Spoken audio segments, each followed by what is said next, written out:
Yeah, I actually went through. I don't know. I was never tested that quite that low, but it was first brought to me as a potential issue actually by um, I was post college and I started meeting with a nutritionist who was actually like a bodybuilder, like one of these like super jacked. There's no way he's not taking steroids Hmm. size bodybuilders, like very big guy. And he measured body fat on me, and just by the amount of body fat I carried and where it was placed, he was like, "You might check that out." Mm. And at the time, What was your body um, fat percentage? at that time, Yeah. um, I think it was like 11, 12%, something like that. It seems to stick around there. I think I've gotten as low as 8, but I have a hard time getting real lean. I actually usually, um, so like when I'm hanging out with, all the guys at nationals and the kind of like high level guys, I always describe myself as the fat guy in the group. Like I've never had a six pack ever, uh, which that's like, he was like, with the amount of training you're doing, that seems very odd. I tested a low 300, so technically it was still in range. I think it was like 311 or something, like just barely in range. Did you ever Um, notice some of those symptoms I was mentioning? yeah, no, I definitely did. And as you were talking about it, so I was wondering if you had read Cody Beal's blog post about it because he definitely talked about it. And I, kind of commented on his blog with him and had a very, very short chat. Um, but yeah, that's one of the things my coaches wanted me to do this year is like go back and test it again, make sure everything's right. I just haven't out of probably laziness more than anything, laziness and busyness. Um, but yeah, it's like so it's always kind of interesting. It's not really talked about that much, but it seems like a very very common experience because we have such high levels of cortisol, and that suppresses testosterone production, as far as I'm aware. Yeah, there seems to be there may be a link between cortisol and testosterone levels, and it, it's definitely in most almost all cases. So I do some consulting on this too. Like Mm-hmm. people who have these issues or noticing these symptoms, sometimes they'll come to me through my website and then ask if for some consulting. So I'll either do like a 30-minute phone call or I'll do a more in-depth consultation where they Mm-hmm. they share with me lots and lots of data and things that they've done in the past, or like a whole write up on what their food is like and all of this. So I'll go over it with them and then provide recommendations on how they can correct things. Mm-hmm. Um, and it's pretty prevalent. Most people don't know about it, so they don't know what they're going through, what they're experiencing. But it's more than just being tired. It's often biological too. Yeah, I mean, like you had mentioned, people say, "Well, I'm just training a lot, so obviously I'm tired." And I think, at the time, being younger, I was thinking about 22 at the time that I did that test. Um, it was definitely like, well, of course, I think it was probably an issue all throughout college. I had a terrible time getting to sleep in college. It would be I couldn't sleep more than 4 hours a night, or I'd be sleeping 11 to 12 hours a day, Mm. one or the other, and just chronic fatigue, and then racing 4 seasons as well. So Hmm. yeah, just so I can definitely like sympathize with that. I think I had read something, or no, maybe it was in another podcast you did, that you were. I don't know that you were the lead, but you were helping with like a study on endurance athletes and testosterone. Yeah, Did you guys find enough participants? How did that all go? yeah. It's being conducted right now. I think it might still be going, or maybe they're just wrapping it up and writing the paper. But it was done at Rutgers, and Mhm. they found enough participants. I'm not sure the exact number that they had in the end that completed the full study. I need to check in with those guys again and see how it went, because at that point I was just trying to help get it started, and then at that point it was in their hands. They had to do all that they had to do to be really rigorous and independent and Mhm. kind of like non-biased about everything. And Right. so I left it in their hands for the most part. But yeah, I do have to check back in with them and see how it all went. Okay, I was like, because I think the podcast I listened to was like from 2016. You had mentioned it something about it being a year long. So I was like, all right, maybe the results will be back in from that. We can kind of figure out like as far as the periodization of training cycles go and like how that affects people. So it's a little disappointing you don't have any evidence for us or results for us quite yet. Yeah, maybe we'll have to do a follow-up one. But I could tell you just from my N=1 experience that when I increased training, my T levels went down. When I reduced training, my T levels went back up. There's definitely some cyclical, nature to that. Yeah. But the study should help with that more. So I'm kind of curious, like in your opinion, if there's, I mean, is there any way to have a high level of training and also not, you know, majorly adversely affect your testosterone? So I do believe, and I have some evidence just using myself and some of the athletes that I've consulted with, that you can Mhm. train at a pretty high level and a pretty large amount of volume and still have relatively normal testosterone levels. And what I mean by that is, well, Cody's a great example, actually. Cody Mhm. had problems before, but he's restored his. He was back in the middle of the range. He is intensely training. He won a couple Ironmans last year, Mhm. and yet he has normal testosterone levels still. And I touch base with him every once in a while to see how things are going on that front and on other fronts. And he's done a great job of finding that balance that works for him. And it's not surprising that a lot of Ironman athletes do pack on a few extra pounds. Like Mhm. I think Mark Allen is the one that's famous for saying something like, you got to be fat in July to race well in October. Mhm. Like you can't always be really, really, really lean year round, or you could end up with these long-term issues like Mhm. hormone issues. Right. So a little bit of like, packing on a few extra pounds could be a good thing. Plus it's just good to be as an Ironman athlete. Like it's better to be strong and healthy and fit than it is to be ultra lean and sort of strong Mhm. and probably chronically unhealthy over, if you wait long enough. I think both in like running culture and triathlon culture, there's a lot of it's almost like a pissing contest sometimes, like about how lean or how little people weigh.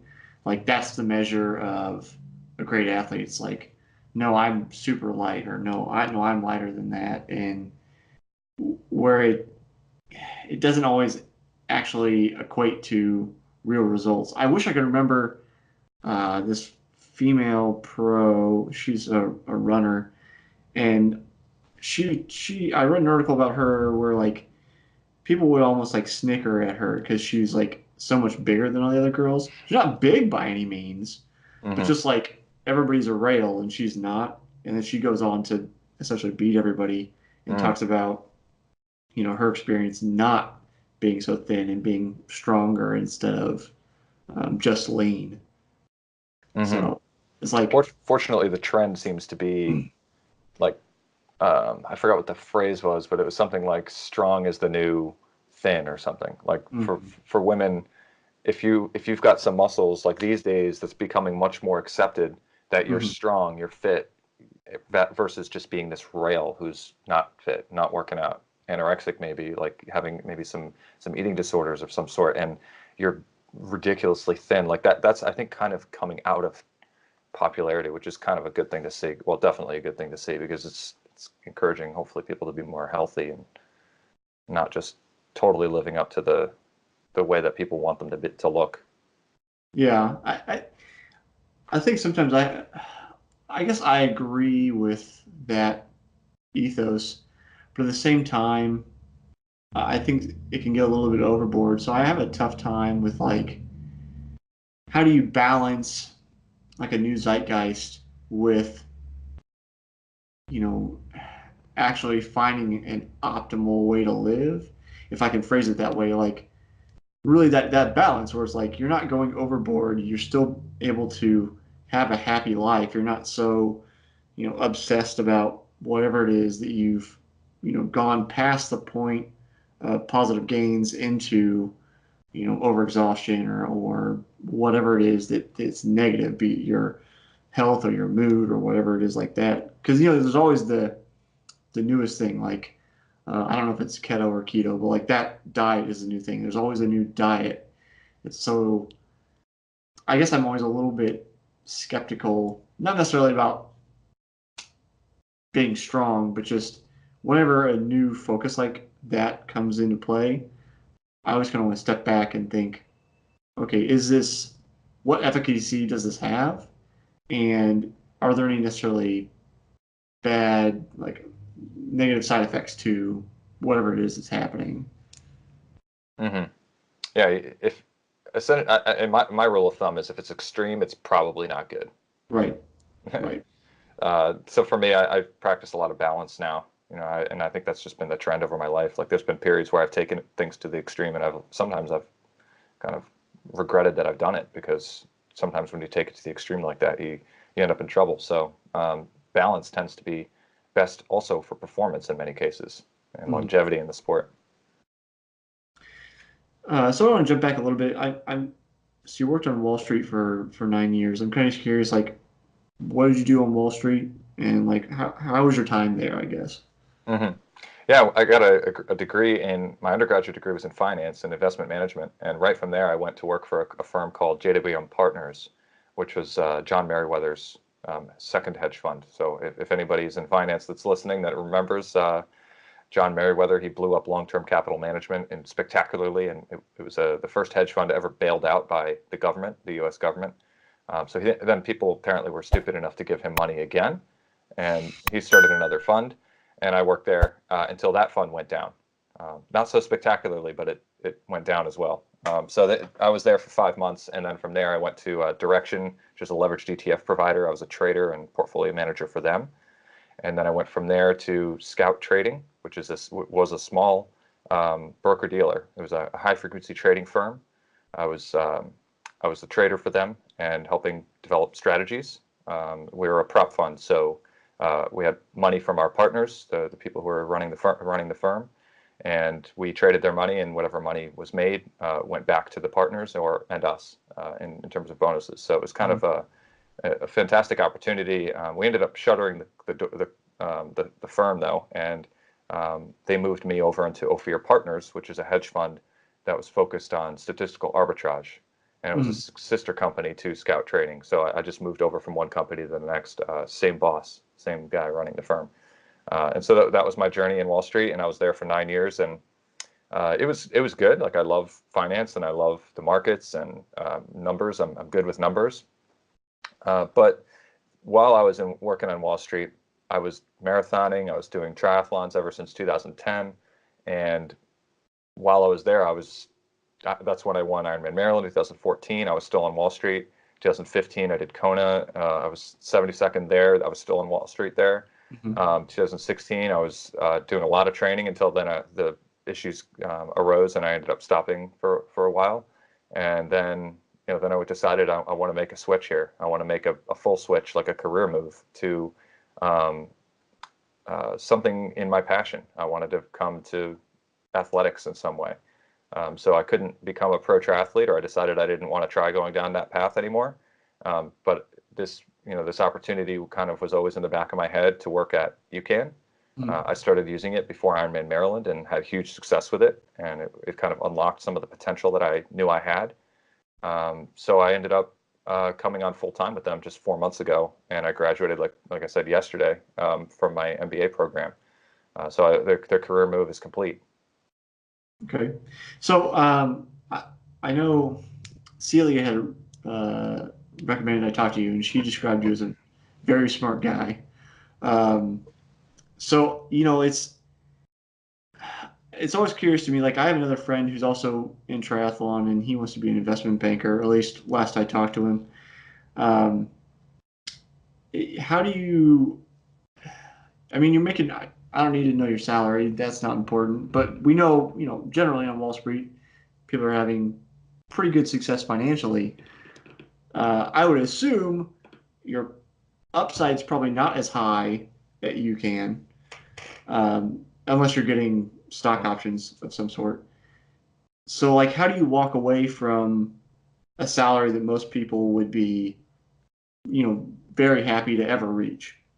Yeah. The question for me was, do I want to continue working on Wall Street and commute 3+ hours a day and work 8 to 10 to 12 to 14 plus hours a day Mm. and not know my kids and make two, three, 500,000, a million, possibly many millions of dollars in a year if things Mm. go well, is not outside the realm of possibility. Right. Or do I want to, would I be happier working for 100K, 150K, 200K for the rest of my life, like no more than probably that amount of money, but be really happy doing it Hmm. and passionate about what I'm doing and knowing my kids and having better work-life balance. Would I take that? And absolutely. And that's what I'm doing right now. That's fair enough. Um, so as an entrepreneur myself, I kind of get mixed messages from various, I'll call them gurus, but business people. And there's one in particular that always likes to say work-life balance is bullshit. Like either if you want to succeed, like business is war, there is no such thing as work-life balance. And then you get other people that are like, build a lifestyle business so that you can have, the time with your family, time to go on vacation, all that kind of thing. So it's just both messages are out there, and I think for different people they certainly resonate. So it's always it's just a personal curiosity of mine to hear, how you come to that decision. Just because for people that don't have money, it can be such a focus to say, if I had X dollars, I would be happy. Hmm. Yeah. Well, one of the things that kind of illustrates it for me, if why would I want to work on Wall Street and make millions of dollars and I don't even get to spend it with those I love? Hmm. I'm always working, so what good is it? Right, right, I mean, to me anyway, that's my view. I want to be able to spend it with those that I love, not let them spend it while I'm working. right. So this is a little bit like, I'll call it an esoteric question, but um, kind of off the cuff. I have an opinion on what money is, and I won't share with that quite yet. But I want to see if you have an opinion on, besides like numbers or physical paper, like, do you have a thought on what money is? So the way I view it is that everything is relative, and if somebody were guaranteed to have, I think there's been studies done on this. I'm almost positive there has. Like if somebody linearly makes more and more and more and more money over time, Mm, and their standard of living goes up and up and up and up throughout their life, like are they going to be happier than somebody who makes more money than that other person ever made in 1 year, and then it plummets down to nothing, like they lose all their wealth somehow? Like that person's probably a lot less happy, even though they had a bunch of money, mm, like because you know, the expectations. I think it's kind of like that. That's my views. Like you want to know that things are better in the future, have this hope, and that tomorrow is going to be even better than today. And mm. having that, I feel like, kind of contributes to, at least for me, my happiness. Um, yeah. I kind of think about money as like, I don't know if you've ever gotten this, but there's this kind of mentality where it's like people who make a lot of money are evil or bad. So I think it's definitely played out as like Wall Street versus Main Street and like that kind of stuff. So that's part of my kind of curiosity since you actually did work on Wall Street. Um, though I think that's completely wrong. Like in my opinion, money's a store of value. Like as an entrepreneur, like the way I view the creation of money is like I have to provide value for it to come to me. Like you don't just take money from people; they give it to you because you've given them more than what they believe the value of that money is. Like Exactly. if something's worth $20, but I only provide $10 worth of value, well, if somebody has an option, they're probably not going to, make that trade. But if I provide $50 of value, but I only want $20, well, then that should be a no-brainer. So it's Yeah. anyway. So like, We're getting anytime very we get philosophical involved in here. money, like Yeah. it's just not a conversation you can have with just anybody.